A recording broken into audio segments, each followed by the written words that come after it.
Okay, I think we are ready, are we? Yeah. All right, done. So, welcome everybody. So happy that you are here to kick off our series on elder care. And I'm just absolutely delighted with the turnout. We had no idea when we started to think about this as a care team this summer, what was going to happen. And we decided that the elder issues were really something that everybody might be interested in, both in terms of us getting older and you guys, younger guys, trying to take care of us all. Yeah. So those that's kind of where we're at, right? So we're starting the series with number one. Don, yes, number one is Don Asaldia, and he is the division director of the Area Agency on Aging. And I just told Don, in all the cities that we've been living in, and in all the resources of the social worker that I've had to kind of dig out for people as needed, Area Agency on Aging is everywhere. It is in every county, in every state, and they are number one resource to go to if you want to really get the picture of what's going on. So this is a county resource. Don's going to tell us all about it, and his friend Kelly over there is going to talk about being an ombudsman in long-term care facilities, and they're also going to review for us housing options. Okay, so that's what we're going to be doing today. So I'm going to turn it over to Don, and I hope you all leave a little room at the end for questions. Yes, absolutely, absolutely. Thank you for coming. Great, well thank you so much for having me here today. To me, what a blessed way to start the day is to talk about things that you are passionate about, and also talking to, of course, in this setting. I will say this, that in regards to community, right, we talked about community and how community should be there for everybody, right? Members of the congregation or members of, your neighbors. And it truly does start here. When we talk about providing that support, and you as individuals, right, providing that support for your friends, your family, your neighbors, and of course your members and possibly your seatmates later on. And so we truly thank you for this opportunity. Kelly and myself are glad that we made this happen. And as mentioned, my name is Don Salvia. I am a nurse by trade, but I have not packed any medications in a while. I have traded it for events like this, and I am totally okay with that. And so I live vicariously through my other, of course, friends and family who are nurses. And I'm like, yep, I will be glad to just do a community outreach event and, of course, get these services into the community.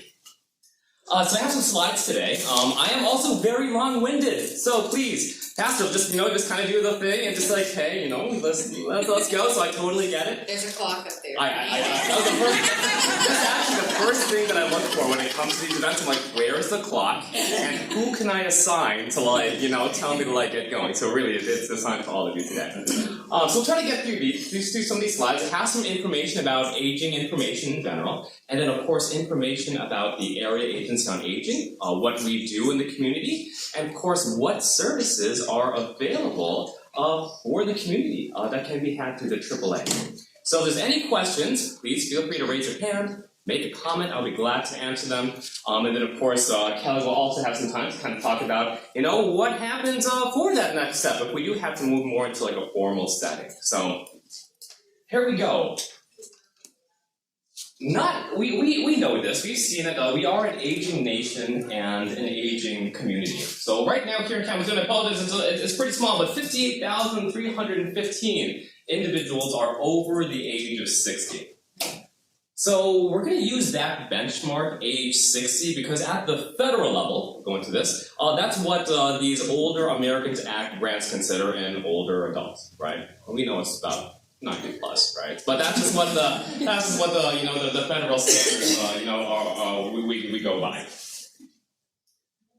So one of the cool things about Michigan is that Kalamazoo County residents are living longer than the state average. So here in Kalamazoo, the average individual is living 78.6 years as compared to 77.5. So you'll hear me say this many times today. Kalamazoo County is a great place to age in. So we see that with the data, and of course we see that with not only the resources, but the individuals at those resources. And I'm excited when I was looking at the schedule of what's coming up. You have some great people coming, passionate people who are here to provide those services. So it's really excellent place to be. So this is kind of what we've seen on the national level as well. So by 2060, 25% of Americans, so all of America, 1 in 4 will be at or over the age of 60.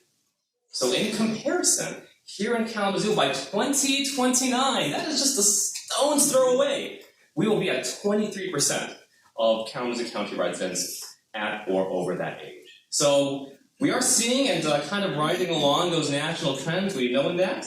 But of course, the good news is, there's so many supportive services that one can tap into. So now we're going to talk about the area agencies on aging in general. As mentioned, they're everywhere. They're all around. And so some of that history actually started in 1965 for the Older Americans Act. So even in 1965, even though they didn't have that data for 2060 or for 2029 in regards to what the nation or each state is looking like, they recognized that, hey, you know what? We need to set aside some funding that's separate from Medicare or Medicaid, specifically focused on providing resources for Americans to age in the comfort of their own home. That was even way back in 1965. So that's really what started the funding for the area agencies on aging, and it started to trickle down to the states. So here's what it looks like here. So as mentioned, in every state of the nation, in every county, there is an area agency on aging. Now, they might not be called AAA, so over in Battle Creek, they're known as Care Well Services, but they're usually called AAAs, not the automobile auto insurance. So my partners up in Grand Rapids, their AAA office is literally a few blocks away from the actual automobile owners association, and they have literally a map. So when you go in, they're like, "Hey, I'm here for the AAA." They're like, "Which one?" So they have a little paper to map how to get there. Community service providers. So AAAs are their own freestanding organizations. One of the mandates from the state and the federal level is that we have to be unbiased. So an insurance company can't say, hey, we're a great insurance company. For every referral that you give out to us, we will give you a kickback. That's on the state and federal level, that is a no-no. So all of the resources that we have are based on quality standards set by the state. And arguably, we have to vet those to make sure that they're meeting state standards, and that's really that measurement. We don't get any kickbacks. We have to be completely 100% unbiased for that information we are giving out to the community. And so we have a whole bunch of service providers, thousands upon thousands of them nationwide. We also have a broad service availability. So qualifications for each AAA are pretty standardized no matter what state or what county you're in. Pretty easy. You have to be at or over the age of 60, or you have to be a caregiver for someone at or over the age of 60. You have to be a resident of the service area. So of course, here in Kalamazoo County, you'd come to us. If you lived in Calhoun County, like, hey, you know what? There's a great partner agency. Here's their phone number, but we just try to get you into the right area. The two big things is that for Older Americans Act dollars, there is no income requirements. So you can have someone very well under that poverty level. You can have someone very much well over that. What we have recognized with the Older Americans Act is that aging and the needs, and the resources that an aging person needs, that will happen regardless of income levels. So purposely built with the Older Americans Act that it is a very broad service category. No insurance requirements. And so with that, a lot of services that you might hear, one of the first questions they ask is, okay, do you have Medicare or Medicaid, right? Because that's going to be that first, question. Here, doesn't matter because we want to make sure that we're able to provide those services as quickly as possible without as many barriers as possible for that older adult to age in their home. Right? So that's arguably some of the bigger highlights of the area agency on aging, that ultimate goal of helping an older adult age in their home.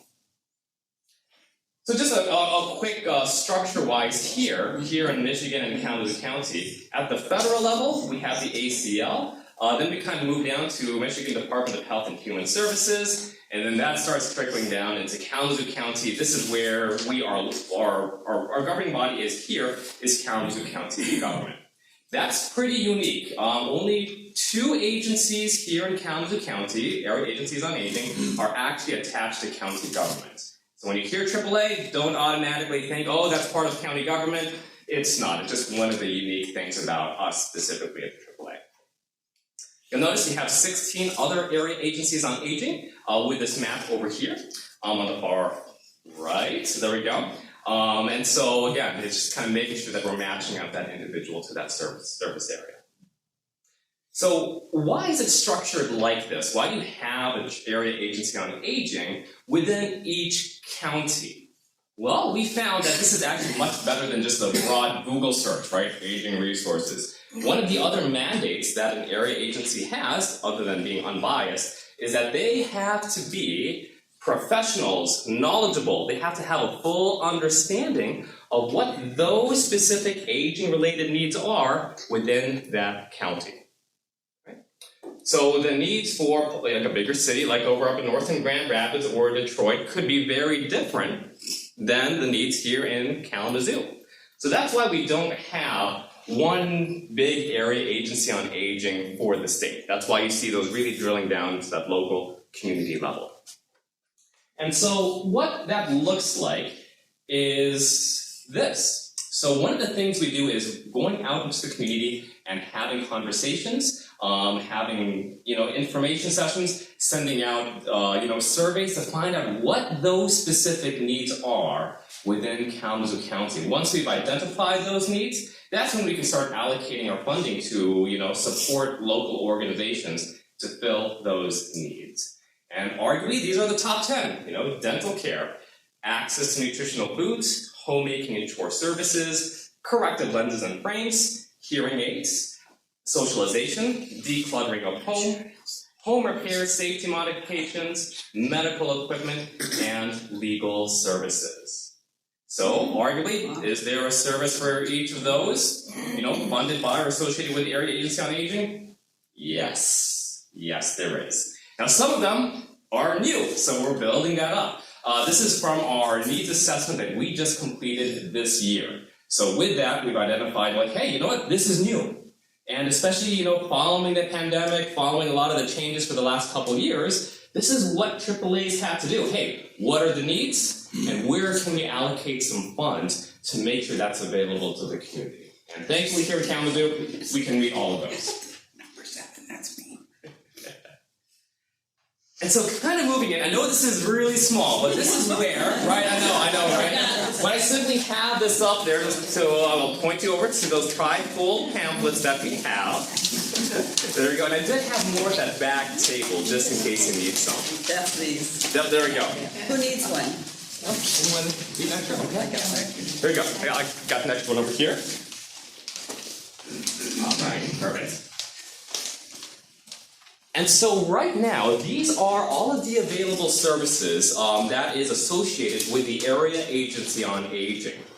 Probably the first thing that I'd like to point out is the yellow column to your left, as compared to the white columns on your right. So the ones in the yellow column, those are services directly associated with the Area Agency on Aging. If you're accessing those services, you're actually going to be calling members of my team. The big ones for that is a resource helpline. So if you have any question about any one of these services, simply, hey, where do I start? That would be that phone number, 269-373-5173. And my staff members, Anna or Sherry, would be glad to talk to you. They're going to be that gateway to all of this information. We also have a care management program. So that's working with individuals who are needing a little bit more assistance. And that's actually a multidisciplinary, so it's a team approach of both a nurse and a social worker to help that individual in their home and their caregivers and get those resources accessed. And along with that, you get a care manager to help walk with you through that journey of keeping you as independent as possible, aging in your home for as long as possible. Our ultimate goal with care management is to prevent that long-term care placement in a nursing home. And it's great. This is where I started off 10 years ago, and we have had clients who have been with our program 10 plus years, and we really get to develop that relationship with them. We have the Medicare Assistance Program, which is an insurance question and support service. If you call one of them, they can actually help you walk through Medicare, Medicaid issue, and even finding an appropriate insurance plan. So I know open enrollment is coming up soon. You're probably going to start seeing those commercials on TV. If you want an unbiased opinion of good or what are some good supplemental insurance plans, that would be that Medicare and Medicaid Assistance Program right there. Yeah. And of course, we have the long-term care ombudsman. I'm not going to talk too much about that because we actually have Kelly here. But of course, Kelly works for a state body that helps advocate for older adults who have to move into that long-term care setting. Now, the fun one is the two white columns on the right of that trifold. These are all of the community organizations, these community-based services that are associated with the Area Agency on Aging, and we provide them funding to grow and provide more services that's available to the community. So the first question, what are the costs of said services? Who wants to take a guess? Nothing. Nothing. The only exception would be our hearing aid program. So they do have a $75 copay, but they're willing to work with individuals for that. But that $75 copay gets you either a $1,500 set of hearing aids up to like a $3,000 plus set of hearing aids. So going back, right, to those first slides, qualification, are you living in Kalamazoo County? And are you at or over the age of 60? Great.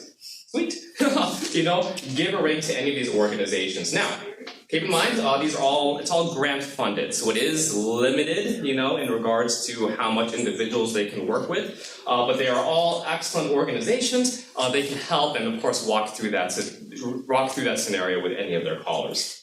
Do you want to mention the village? Oh, yeah. Or is that coming up? Oh, yeah, that's coming up. I got some slides for that. All right. And so, we're all yeah. voters. Exactly. So, and it's an important thing. It's a very, very important thing, and that's where I'm going to get more passionate as we go on. So, so probably the big ones that I really want to point out that we're really pushing now, because surprisingly, one of the big things that I hear is like, hey, did you call this X and Y organization? And they're like, that sounds too good to be true. That sounds like a scam. It's like, no, this is real. Like, it's here. One of the big ones is we have a prescription medication assistance program. So individuals who have a prescription from the doctor, if their insurance doesn't cover that, Advanced Healthcare Pharmacy will cover up to $600 worth of prescription medications. So that's insulin, diabetic supplies. If you're working with insurance, if you get into like the donut hole, so that's where your insurance all of a sudden has no coverage because you spend so much with it. There's a prescription medication assistance program there.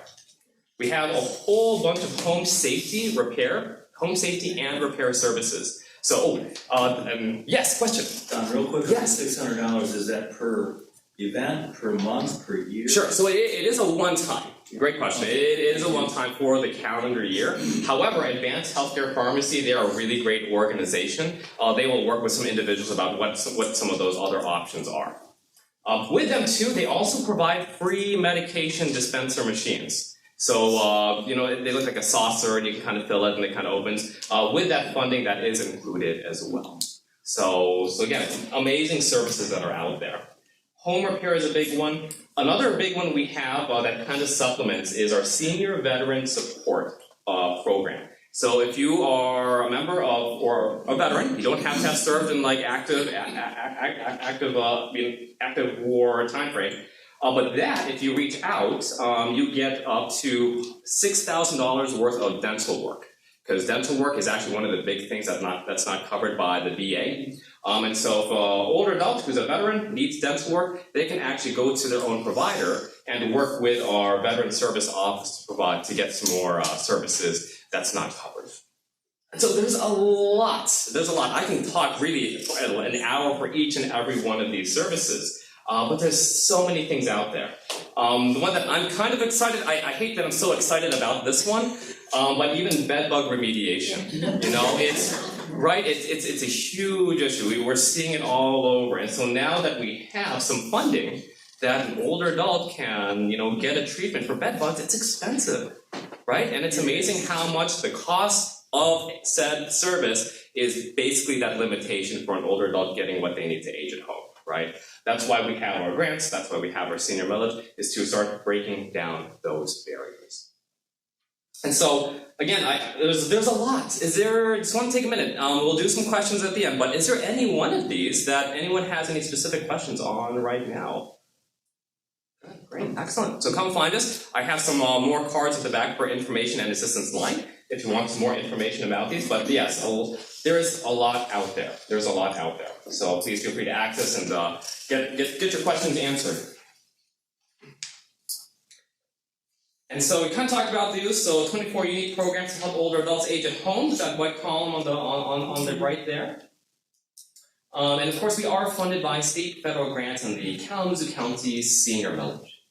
And I do have the website, and I can share this slideshow if that would be helpful. I can email this out if you want to share that. We can absolutely get this here.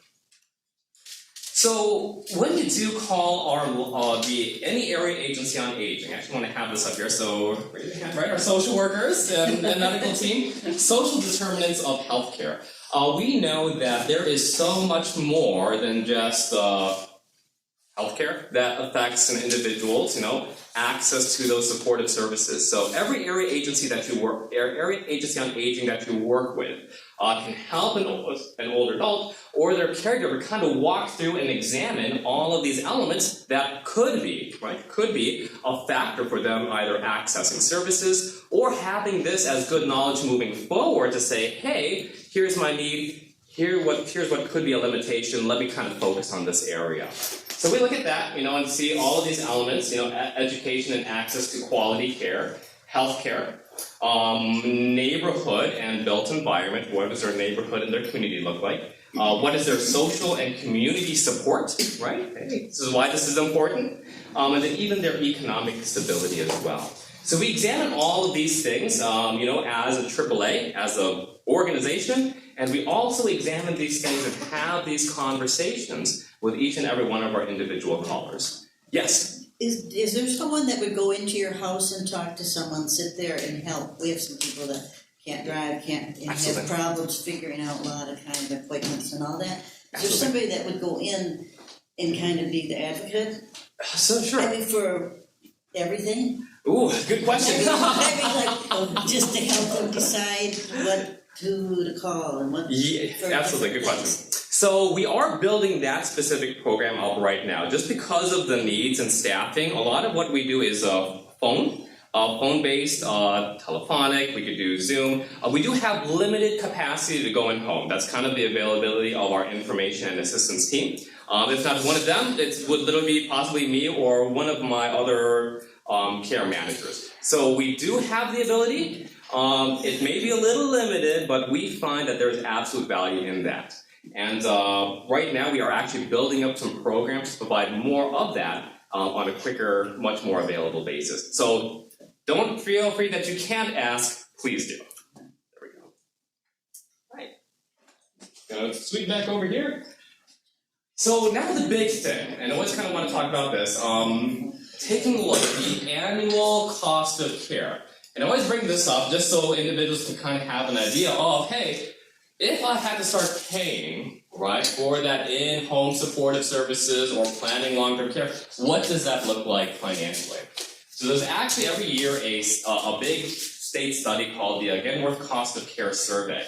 So this is what it looks like. If I were to pay an in-home caregiver at the market value for 40 hours a week of in-home care, that would cost you $60,000 annually.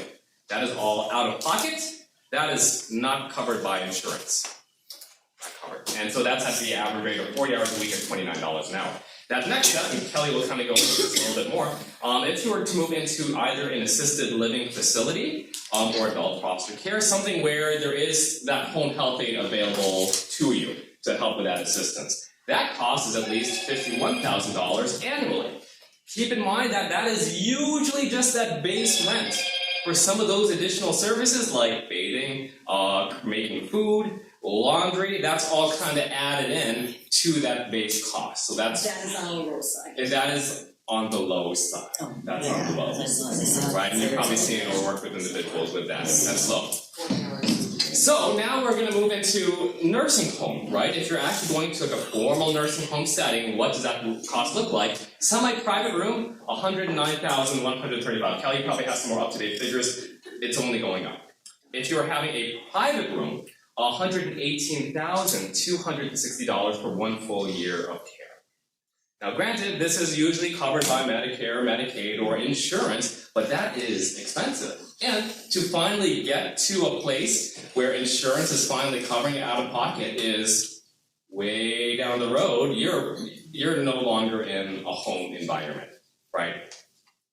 And so in comparison, with our state and federal grants, how much does it cost for us, because we are tapping into our grants or the senior millage, to provide arguably that support to keep an older adult at home? It only costs us $4,800 to $6,000 per year to keep an older adult aging in their home. And what do you get with that? You're in your home. You're getting the support you need. You're still a part of the community, right? You're still a part of a congregation. You're still in your neighborhood. There's so much value, not just the cost, but even just for that older adult to have that ability to age at home. When you compare this to the nursing home bed, and this is older numbers, there's actually much more active nursing home beds now. 785 nursing bed homes in Kalamazoo. When last time I ran this, I know it's higher. But if we kept 10% of those beds unoccupied using our state, federal grants, and our local senior millage, we are saving taxpayers $8.5 million annually.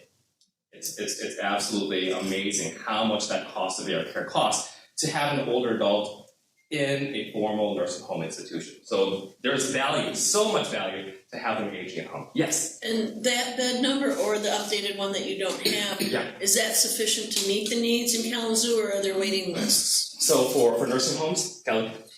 There's a waiting list if you wanted a specific nursing home possibly, but there are beds available.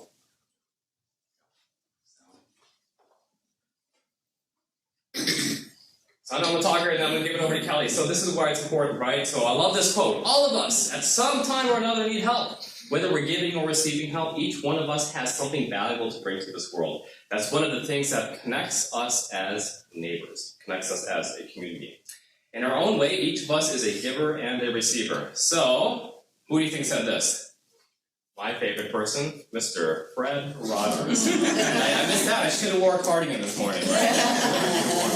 So when we talk about community, again, I've said this maybe like 5 times already, Kalamazoo County is a great place to age in. For many reasons, and one of that truly is because we have the senior millage. Yes. All of those services, all of that prevention for that cause of care, the ability for our community to be a community, to have those supports to keep older adults at home and to keep the caregivers who could be helping for them, supported. It's because we have this. 28 unique services and programs. So a snapshot of the last year. We have worked with 32, more than that, active contracted providers. We provided over 9,500 hours of care management, so face-to-face, working with older adults with a nurse or a social worker. We delivered over 170,000 home-delivered meals. So an older adult is getting a nice, hot, fresh meal delivered to them on a daily basis, 170,000. We provided over 35,000 miles of assisted transportation. That's, I believe it's 1.5 times around the globe, right? We're going for 3, right? So we've had a lot of transportation services. Over 75,000, close to 76,000 hours of in-home care. So an older adult is receiving in-home care by a trained professional caregiver. Over 65,000 hours of adult daycare services also provided for an older adult to go to one of our adult day centers. So we served over 8,400 individuals in 2022. We're all set to exceed that in 2023. I'm excited to see, all of our final statistics. And this is available to all in the township. This is a Kalamazoo County senior millage. It is here to support the community. It is available and it is working. And we're excited to see that, and of course excited to have these services available. So this is more of like, oh yes. Just a quick question. I mean, I think finding qualified staff is challenging in this environment, especially currently. Oh, absolutely. So, I mean, I love the enthusiasm and all these services, and it sounds like you're doing a great job. Are you really finding that it's really difficult to meet the demand because of staffing needs? Absolutely, and this is what we're seeing not just here in Kalamazoo, not just community services. This is here. This is in formal settings. It's at the state. This is on the national level. One of the biggest crises we have right now, right, is what this looks like. We have an older adult population who is increasing as years go by. We have a younger workforce that's only decreasing. And so the direct care worker shortage was a thing years ago. It is much more, it's that and more. So this is where we're kind of supplementing both our millage and our state and federal funding. Right now, I just got word that the state is actually providing a $3 direct care worker incentive. So for every hourly pay a direct care worker has, the state is going to give them an additional $3 on top of that. So we're doing a lot of initiatives. Now it's going to come to this though. Ooh, could you throw money at individuals? Absolutely. But the challenging thing is we simply have a declining workforce. And we're kind of seeing that across all factors. So that's something, again, that the AAA is actually even having that on a national level. It is a huge challenge right now. But right now, for those services in the trifold, there is no waiting list so far. Now, granted, if everybody reached out, today, perfect, great, right? You're doing what we did a good job. But there's actually no wait list right now for any of those services in your trifold. The only exception would be for our care management program, simply because I've yet to hire the 3 staff members to kind of increase our capacity. So and there is a time where you might have to go into more nursing or more supportive settings outside of the nurse or outside of the home environment. But I'll let Kelly talk about that. And I don't have a slide to show. It's okay, Kelly. That was great done. I am Kelly Yunker. I am your long-term care ombudsman for Kalamazoo County. We also have Trish Wood, who with the millage is specifically of Kalamazoo County. Our area completely for the ombudsman program, I cover 5 counties: Berry Branch, Calhoun, Kalamazoo, and St. Joseph counties. In those counties, we are responsible for 6,696 residents / beds. So having 2 people, I used to do this all alone. I've been an ombudsman for 16 years. We really like Trish here. The facilities that I cover, well, let me go back. The ombudsman program is something unbiased also, but we are advocates for the residents specifically. We will take, guardians can call in, family members, loved ones, or a DPOA can call in, no matter what their concern is, and it's confidential both for family members to call me and for residents to call me. It's 100% confidential unless you want me to do something. Even if I have a resident that tells me they're being abused, it is 100% confidential unless they want me to actually do something or, push that forward to either get law enforcement involved, to get, any type of that. So you're not a mandated reporter? I am not a mandated reporter. And that's been that way since the Older Americans Act of 1972. Generally, if I have a resident that tells me that they have been abused, either financially or verbally or physically, the longest resident that I had that kind of didn't want to do anything was 3 days. And I always hope, because I always say, if it's happening to you, it is definitely happening to someone else. So I'm an advocate. We go into, and on the brochure it says, advocates for nursing homes, homes for the aged, and adult foster care homes. When you hear the term assisted living, that is just a marketing term. When you hear, we have a certified, or we have a memory unit, there is no license for that. there's no training for that. Some facilities maybe do give a little bit of more training. So I'll break down the different homes for the age. So our local would be like Portage of Bickford. That is actually licensed as a home for the aged. Then you have a large adult foster care home. That would be something like Park Place, Vibrant Life, the Fountains. Those are all large adult foster care homes. There are a few of the assisted livings that are not licensed, and that would be like Fountain, Bronson at the Fountains, Friendship Village. Their assisted living side are not licensed. And then you have your regular adult foster care homes. An example would be Sue's Loving Care. That's a smaller home. They only take like 6 residents, but that would be a small adult foster care home. And that's licensed, she would be licensed? Yes. A disclaimer, all of the homes are gonna be either not so good or they're gonna be good. But that can change by one employee. And it changes frequently. I can have a nursing home, I can have a Bickford Cottage or the Fountains or Brookdale. I can have them doing really, really well, and then things happen. Or I don't know if you have or friends or family, the directors and administrators are on a revolving door constantly. Specifically to the homes for the aged, I kind of put together over this weekend on a flyer checklist. That's this one. If you are considering a home for the aged or an adult foster care home, they are licensed by the state of Michigan. For like, let's say a place like Bickford, and I'm not picking on Bickford, I just know a lot of people know Bickford Cottage or Brookdale or, those. For a home for the aged, a Bickford, this is all the rules and regulations. And there's really only like 2 pages that are for the actual residents' rights.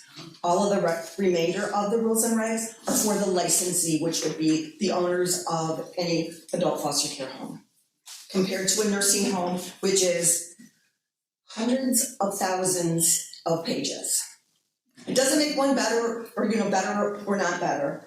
I always stress on that flyer, for a Brookdale, any home for the aged or adult foster care home, all you need is a GED to pass medications, to be a caregiver. They don't require the certified nursing assistants. It is just an aid. You have to ask questions going to any assisted living / the home for the aged or the adult foster care home. There is a service contract that licensee says that between a resident or the DPOA or guardian, between the establishment and licensing, there has to be a service contract. Take your time when reading those. Make them specific. My best example is, and I hear this, I would say in 1 month, every month I probably get 3 or 4 phone calls regarding these assisted living / home for the aged. I just visited my dad again, and he is filthy. He has greasy hair. He's got food under his fingernails. It looks like he's worn that shirt for days.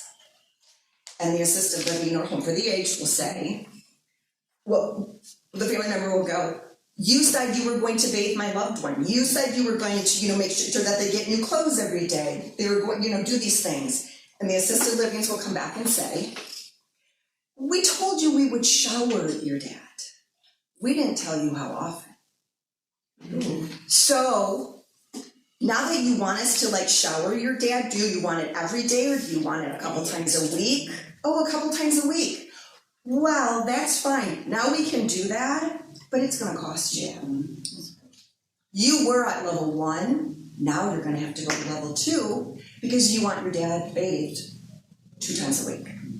The service contract, you need to spell it out. An admission person is going to be the person that is trying to get you in. They're going to be, and that's basically the only person that you're really going to be dealing with. Maybe if there's a licensed practical nurse or an RN. They do not need an RN or an LPN. Some of these homes do have RNs and LPNs, but you do not need them. I always say, take your time, go through the contract, write down what your loved one really needs, or yourself, what you really need care on, and let them give you a price. On average, and I have been told by this, number one, that that admission person is going to make a finder's fee for bringing you into their establishment. And it's around 3 months, they will say, even after, we did an extensive assessment, you're gonna slot in at $4,500, tier 1 or level 1. Every 3 months, they are pushed to reassess. So when they reassess, I would also be there when they do the reassessment. My dad's always needed to help being transferred to the bed and back. And now you're saying that he needs more help. And I also noticed that even though I'm paying more now for all this extra help, I only see 1 or 2 staff people for the entire facility, and we have 60 people in this facility. So just really ask questions, take your time, do not be pushed. If you have questions, you can call me. I will give you an unbiased. There is also, you can go online for licensing investigations. You can file licensing complaints either online or by phone. With this many rules and regulations, it's very difficult to establish a citation.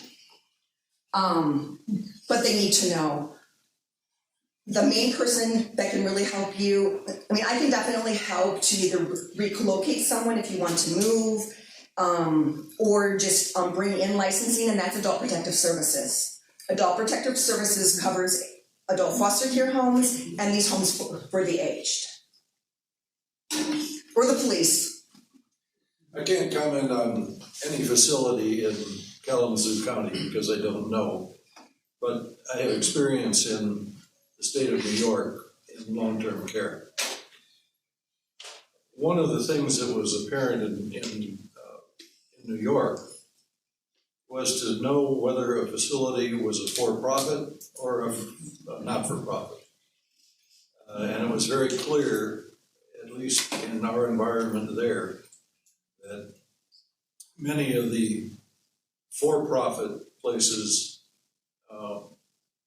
regarded their residents as a means to an end. And the not-for-profits generally were more interested in healthcare and providing care without regard for profit. And it was a huge, huge difference. I happen to be with a not-for-profit, by the way. But that was a key factor there that when somebody asked me for a recommendation of a place, I said, start with the not-for-profits and go from there. Michigan, I could say both on both of them. I will definitely agree with you that generally the nonprofits are going to be the better facilities. I always say when someone is touring these nonprofits and you walk in and it's got beautiful wallpaper, there's fresh flowers everywhere. They've got now these scents in the air that actually give me migraines. And people with dementia, it actually affects and it causes behaviors. Even if that scent is like pumpkin pie or something, those are all non-essential oils, so it actually has caused behaviors. But all of those or all of the beauty in that, where is their money going? To decorate. Yeah. And then you look, there's 90 residents and there's only 2 aides on duty. How is that possible? I hear that all the time. I'm paying for an assisted living, I'm paying $12,000 for what? Because there's only 2 aides, there was 2 aides during daytime, 1 aide during the evening. Where is my money going for care? In our case, about 80% of our budget was personnel costs. So if you're going to make money, the place you make money is by cutting your personnel. Yeah. But also, Definitely. there's the point Lori brought up about the shortage. I mean, where my dad is, they have lots of staff now, they just can't find them. Yeah, that is true. 'Cause you were, Yeah, Kelly, thank you. You really are providing great guidance today. Get the contract, read the contract, figure out what it says, ask questions, get a price. And sometimes we're in this, oh my gosh, the hip surgery is done, we gotta get to a nursing home, boom. We got, 3 days to get all this covered. So sometimes there's this massive time crunch to move fast. Can you tell us about those dilemmas that families and patients and nursing home residents face? Like, how do you deal with that, the speed and velocity of some of these decisions? I always even still say, slow down, calm down the discharge planner. Can we bring them back to an assisted living? Or can we bring them back in the home? Because PT, OT, and speech will come to your home. If it's a nursing home, they're not gonna, just because your loved one just had a surgery or fractured hip, any of your assisted livings are not gonna bring in extra help. They are not going to, they're gonna say, oh, we can take care of it, or again, we're gonna charge you $700 until that they can transfer by themselves again. And then again, an extra amount of money. On a nursing home, when that happens, or if you're looking at a nursing home and not sending the person back to home because they need 24-hour care. So I brought this.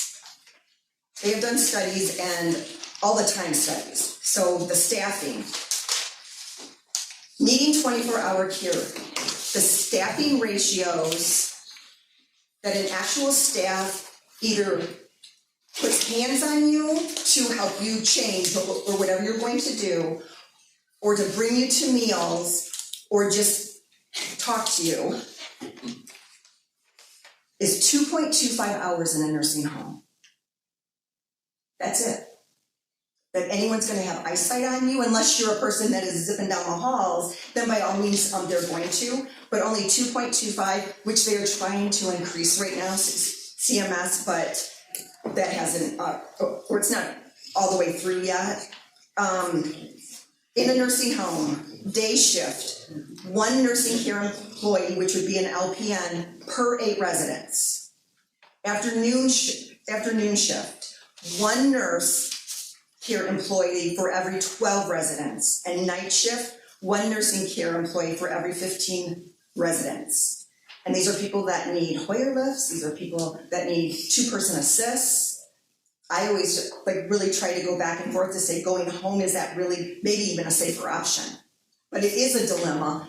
And you can call me, especially if you're like, I don't even know what nursing home to go to. We can talk about that, because I can give you current recent surveys. Maybe they're in immediate jeopardy right now. Maybe they have a ban on admissions because of care. And I can tell you those things. I always say visit, and do not call and visit when they say, oh yeah, why don't you visit at 6 p.m. That's when most residents are gonna be on their way to bed. There's gonna be, they kind of transition. Visit during meal times is gonna be your best bet, or around 8 p.m., 9 p.m. And then you can see how many staff are in any of these buildings. Isn't there also a website, a Laura website, to see who's got licensing? CMS. Oh. Yep. So I will say that I was a nurse's aide for a few years, and I worked at a couple different types of facilities. And first facility I worked at had different regions to the facility. So there was the area of the facility for people who were recovering from the hip surgery and whatnot. I was placed in the long-term care area. It is an 8-to-1 ratio for the aide. I think the nursing staff had a different ratio. But that had certain things that I was expected to do and accomplish with the people who needed that care down the hall was an assisted living section. And we had a resident who was accidentally misplaced there, and what we were told was people in that space were expected to do almost everything themselves. And the one aide that was there the job was to kind of answer the call light, right? So it was sort of like an apartment with an aide. But when I worked midnights, I did have a 15 to 1. Most of the people were sleeping. My job was to check beds and make sure people were dry and cared for and turned and if somebody was up. But again, at 15 to 1 wasn't terrible. So I know it sounds awful, but you really don't need me sitting next to you Oh, while you're no. sleeping either. How would you do a 2-person assist though, or even a 3-person assist? There was usually 3 aides on the floor at any night plus the nurse. I mean, it was a larger facility, so probably 45 beds. It's not the Fountains, it was the other Bronson. The Springs, I don't know what it's called now, it's been a few years. the Springs, we shut them down. Oh, well, fantastic. 20 years ago, I enjoyed working. Yeah, that was a smaller facility, yeah. Yeah, but I was midnight shift, it was 15 to 1. Yeah. But I think, Kelly, your questions that you say ask, those are to prevent some of these horror stories. I mean, if you ask the right questions, you can place into a really great match. Yes, I mean, my dad's in a place and he's been level 0 for 10 years. And Good. we've asked recently, does he need to go to level 1? And they say, and it's not in Kalamazoo, well, we can give him this care and not change his level for 2 or 3 weeks, and let's see how it goes. I mean, we're not running into a scam to get all our they're money. not some good, I mean, I like that, that's great, you know, definitely, I like that. But I'm saying, yeah, if you ask the questions, you might get a good, they're not all bad. Yeah. But I think a lot of people, and also once you get in there, and they'll say things like, oh, well, you're the only person that has this concern. That I think they learn right out of it, you know, immediately. But I would ask as many questions as possible up front. And also visit a lot. Yes. I have been told, and I also see, visit often and at different times, even if you're fluctuating 30 minutes here or there. Because they get used to you, and they generally will also help those person, especially if they're really busy or someone has called off. They will definitely make sure that your loved one is cared for, because they don't know when you're gonna visit.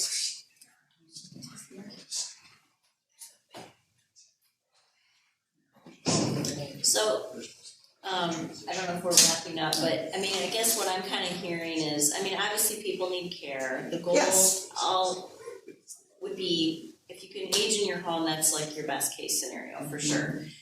There's lots of services out there, there's good ones, there's ones that need work, and that can change over time. Yep. You're like a person that if something goes awry, there's a person that you could call and you have information to kind of help direct what to do. And so really it's about making sure that you do very thorough evaluation, you set your expectations accordingly, and then you continue to be an advocate for the person that you're caring for in that environment to make sure that it's continuing to meet the expectations you have. I mean, is that a good summary? Yes, be very active, yep. Because I have homes in different counties that are only like 1-star facilities. There's a lot of 1-stars, but a lot of family members, they also have a family council. They are there often, and for their loved one in those residents, even though it's maybe not the best facility, they're doing really well. So, I mean, as long as you're very active. And I don't mean to be the Debbie Downer, but I only have this short period. It's just like, do your homework, and if you don't know or have questions, call me. The rating system you just mentioned, the 1-star, is that online?